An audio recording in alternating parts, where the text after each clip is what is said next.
isang side na lang mga katambayan, nasa likod. Ayan, puro puti na. Ay, isang taliran doon. Puro puti na rin yan.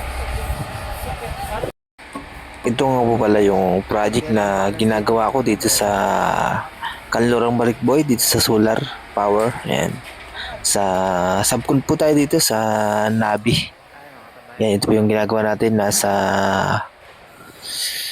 60% na itong loob. For the final coat na lang.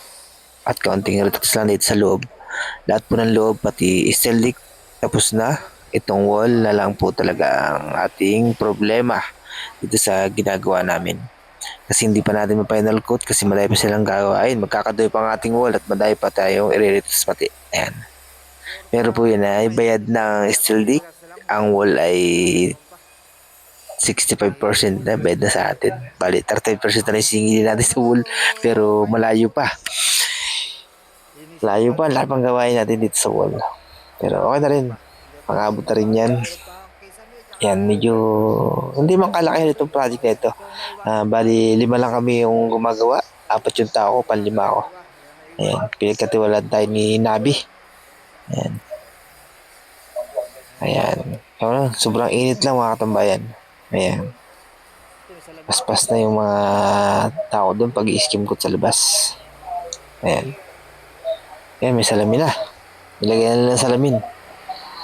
Medyo maingay lang dito kasi narito yung generator dito nilagay.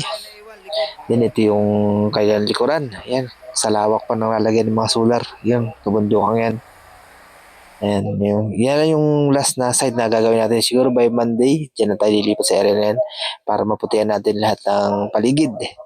Para sa susunod ng mga araw ay atin namang lilihahin.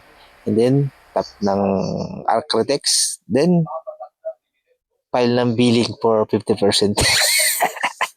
Kwarta na yun, pero matagal pa. Medyo matagal pa itong project ito. Makabuti pa ito ng Mayo or higit pa. Kasi baka may mga sumibol pa rito na gagawin natin.